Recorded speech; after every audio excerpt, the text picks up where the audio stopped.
Now, an adventure story that is compelling and puzzling. The saga of Chris McCandless, a young man determined to put himself to some kind of test. What was he thinking when he headed west, rejecting his privileged life, his family, even his own identity?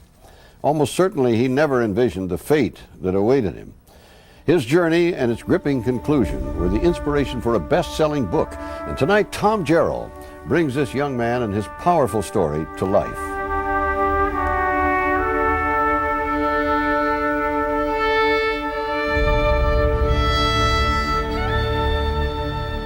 It was an odyssey in the traditional sense of the word.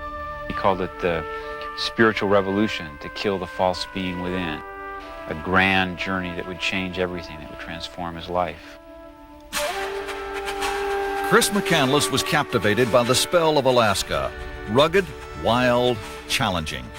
At age 22, he was itching for a romantic adventure, a chance to live like his hero, novelist Jack London, who penned The Call of the Wild.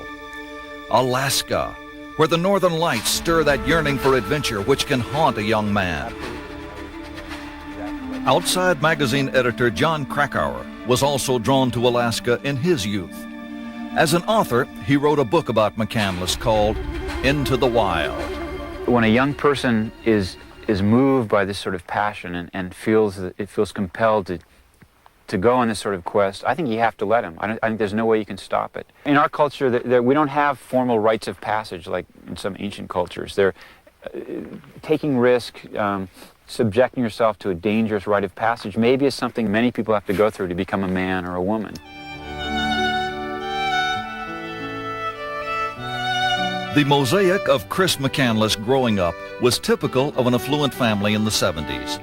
Snapshots reveal a happy youngster, waving to his family, hiking in the mountains, vacationing with his parents in the Caribbean, birthday celebrations and academic achievements. He emerged from childhood handsome and highly intelligent. His closest confidant was his sister, Corrine. This is Chris right here. I like that picture of Chris. Looks so cute. Looks happy. The unconventional side of Chris McCandless appeared in high school when he became captain of the cross-country team, the Road Warriors. They just go off on these suicide treks. The whole point was to get lost. They'd run out, get lost, find their bearings, run a little slower till I found their bearings, then run home again at full speed. One of his teammates said this was in effect how Chris led his whole life. Oh, hello. While at Emory University in Atlanta, McCandless and his friends made a video of college life, which included an uninhibited solo. We have shared a love that you have known. He graduated with honors in May of 1990. He had achieved. His future was assured when, at the party his parents threw, Chris announced he was going to drop out of sight for a while. He explained he needed to quench a thirst for adventure. He headed west and, like the setting sun, slowly vanished from the life he had known and the family that had raised him. McCandless was transformed, a nomad with a new life and a new name, Alexander Supertramp. He aspired to be a super tramp, wandering the world, hanging out with bums and drifters, living on nothing but his wits. And for 2 years he did that, wandering around the West. One of his favorite songs was Roger Miller's King of the Road. Trailers for sale or rent. There were ups and downs, times where he was feeling very alone. But then there were days where he was so elated and overjoyed and felt great. King of the road. Within months, the letters and calls home petered out. His parents were distraught. Their son had rejected them and their lifestyle. He just wanted to go from adventure to adventure and experience life fully.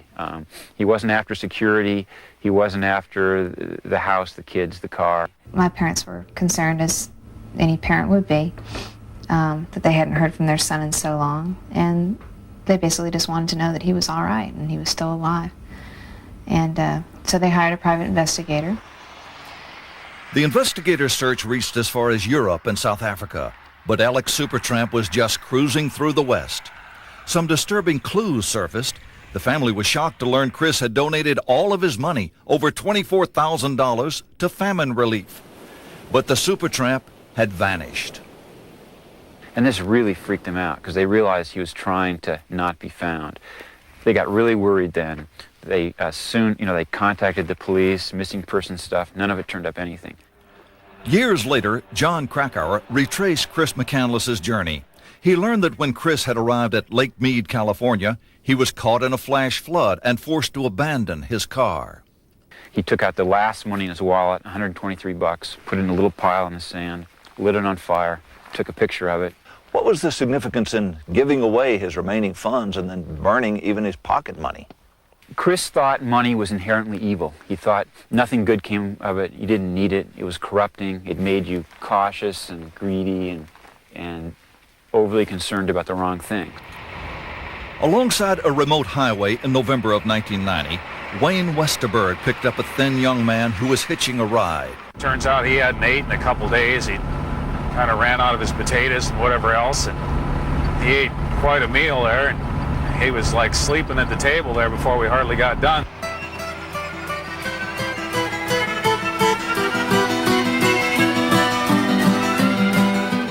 Westerberg's combine crews harvested grain across the Great Plains. He offered Alex Supertramp a job in Westerberg's hometown, Carthage, South Dakota, population 247. Here, the lonely traveler discovered a friendly community and briefly took root. Alex Supertramp had found a new surrogate family. From then on, he gave Carthage as his home address. As the time came for him to leave to Alaska, you asked him to stay, to work a little longer. You offered him an airline ticket. Why do you think he didn't take it? Went back to the thumb and hitchhiking and the rails. Well, that was part of it to him. I mean, you couldn't do half the adventure without having the whole thing. Part of the whole thing was making the whole trip all the way to Alaska by foot, rail. The long-anticipated Alaskan Odyssey was underway. Westerberg received a postcard dated April 27, 1992. For the first time, Alex conveyed concern at the danger of venturing into the Alaskan outback. It read in part, "If this adventure proves fatal and you don't ever hear from me again, I want you to know you're a great man. I now walk into the wild." The fantasy was becoming reality. Alex's message would turn out to be prophetic. Over the next weeks, he would keep a poignant diary of his wilderness experience, which would end as he never expected. Tom Jarrell brings the journey to its dramatic conclusion after this. Alex Supertramp, as he now calls himself, has come to the most crucial part of his journey. Ahead of him lies the challenge of his life, the rugged Alaskan wilderness. He is alone, equipped with the barest essentials, determined to survive on his wits. But not every adventure has a happy ending. Tom Jarrell picks up the story at a dramatic and irrevocable crossroads. Electrician Jim Gallion picked Alex up hitchhiking on the road between Fairbanks and Anchorage. He says he knew right away the young man was in over his head. When I found out he didn't have any boots, I told him he could use mine. Just give me a call when he came out of the woods, get him back to me. He said he didn't want to see anybody. In fact, he gave me his watch. He had a comb. He had about 85 cents in change, and he just threw it on the dash of my truck, threw the map down, didn't want to know what day it was, what time it was, or where he was. Gallion dropped Alex off on an abandoned mining road called the Stampede Trail and snapped a photograph. It was the end of April 1992, and Alex Supertramp marched into the wild wearing a stranger's boots. The adventure of his life was unfolding. He was enjoying himself. He had to do the ultimate test, and anything less than that wouldn't have cut the mustard. After a couple days, he came to a river, the Teklanika, which at the time, because things were still pretty well frozen up, was only about knee-deep. It was cold, but he just waded across. On the third day, he caught a glimpse of America's highest peak, Denali, away to the south. 4 days in, he found this bus, called it the Magic Bus. The bus, a junker from Fairbanks left for hunters, was 28 miles from the main road. It was outfitted with a stove and a bed. Alex's backpack was only half full, carrying 10 pounds of rice, a .22 caliber rifle, some ammunition, and paperback books. He was determined to live off the land. There's plenty of wild game, from birds of prey circling overhead to moose and brown bear. In this primitive land, the hunters often become the hunted. In the spring, there's also a natural bounty of edible wild plants. Alex became philosophical. His Declaration of Independent Life was inscribed on the bus. Ultimate freedom, an extremist, an aesthetic voyager whose home is the road. He flees and walks alone upon the land to become lost in the wild. And he kept a daily log of his successes and failures. Posing with the game he caught, he snapped self-portraits. Living off the land is a full-time job. I mean, he basically spent most of every day gathering berries and mushrooms and Eskimo potato, hunting small game. He shot a lot of porcupines, squirrels, grouse, ptarmigan. At one point he shot the moose, which was like hitting the jackpot, this 700-800 pound moose. But he did not know how to preserve the meat, and it soon rotted. By early July, Alex Supertramp had proven he could survive in the wild and was ready to head for home. He hiked back down the Stampede Trail toward the Teclanica River. But the stream he had crossed easily in the spring had become a torrent of melted snow. Without maps which would have shown a way across the river nearby, Alex had become a prisoner, trapped on the wrong side of a raging river. For the first time, his journal entries implied danger. Days 68 and 69, disaster, rained in, river looks impossible, lonely, scared. There was no fighting it. I mean, nature had spoken, and he recognized that fact. He returned to the bus and resumed gathering plants for food. So it doesn't look much like a potato, but this is what they call Eskimo potato. And he figured the root's edible, the seeds of the same plant must also be edible, but they're not. What no one knew is that these seeds are in fact poisonous. And when you eat it, it prevents your body from digesting food. His photograph shows a large bag of the poisoned seeds ready to be eaten. The journal confirms his suspicion on day 94.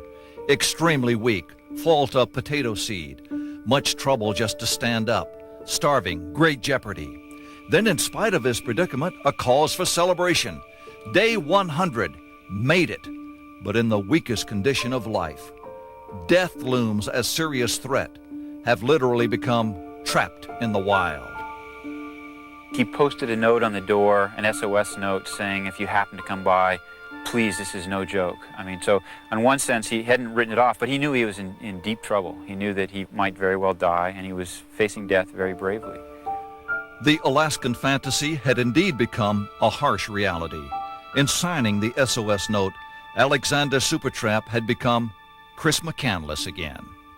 What meaning did you attach to that? It's poignant, you know, it's speculation, but he was acknowledging who he was, that he was just, in the end, a young man in trouble. The last stages of starvation are said to be accompanied by a euphoric sense of well-being. The final entry in his journal reads, "Beautiful blueberries." With no fat left on his body, he surely would have felt extremely cold. It's impossible to know when he gave up hope of rescue. It's terrible to think about those last days. Starving to death is not a good way to die. It's a very painful way to die. You go into convulsions, hallucinations. It's not an easy way to go. And the fact that he didn't put an end to his own life, he had plenty of ammunition, he had a rifle, but he faced death. He stayed to the end. He faced death very bravely. I admire him for that.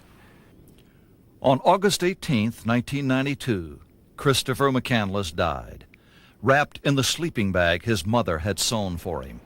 His boots stood by the stove. He had survived 113 days in the wilderness. 19 days later, 6 Alaskans happened to cross the bus and discovered the body. It weighed 67 pounds. This is the bed where he slept. It's eerie, almost as if it's frozen in time. Just 10 months later, his parents, Billy and Walt McCandless, visited the bus. Billy came in first. She sat here. She looked at Chris's clothing, his belongings, fingered them, pressed them to her face. You could still smell Chris, she said. They brought up small brass plaque, which Walt installed over here, honoring their son. Billy left a bouquet of flowers. She was worried that she didn't want any other young man to die here, so she brought this survival kit and left it here with some warm clothes, a family Bible, some cooking stuff, some food, most of which is still here. People have respected it. And there was a last message found in the bus. It was carefully printed in block letters. I have had a happy life and thank the Lord. Goodbye, and may God bless all. Then, with the note in hand, Chris McCandless captured a haunting image of a young man enduring a self-imposed rite of passage into manhood. He was alone, starving, beyond desperation, aware death was near. He looks terribly gaunt and emaciated. He looks like a concentration camp victim. But he has this amazing look of serenity in his eyes. He was at peace in a very real sense. And that's something one has to admire. He doesn't run from it, he just accepts it and forgives his family, apologizes to them for hurting them, says, I've led a happy life. No regrets. Chris McCandless was 24 years old when his odyssey ended in the Alaskan wilderness.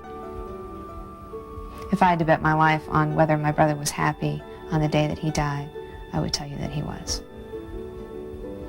Now, he wasn't happy to be dying, but he was happy that he did everything in his life that he possibly could to live his life, not just be alive. He got more out of his 24 years than most people get if they live to be 90.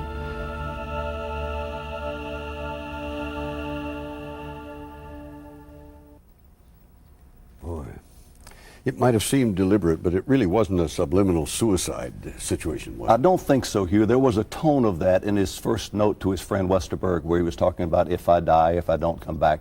Toward the end, though, he was looking forward to coming back to his family, back to his life, and he definitely wanted to get out. He just wound up trapped. It does seem like a cruel thing to do to his parents, though, to drop out of sight. It certainly is, and there was never an explanation of what caused the split. That's one of the mysteries that died there in the bus. Yeah. Fascinating, really compelling story. Thank you. Thank you, Tom.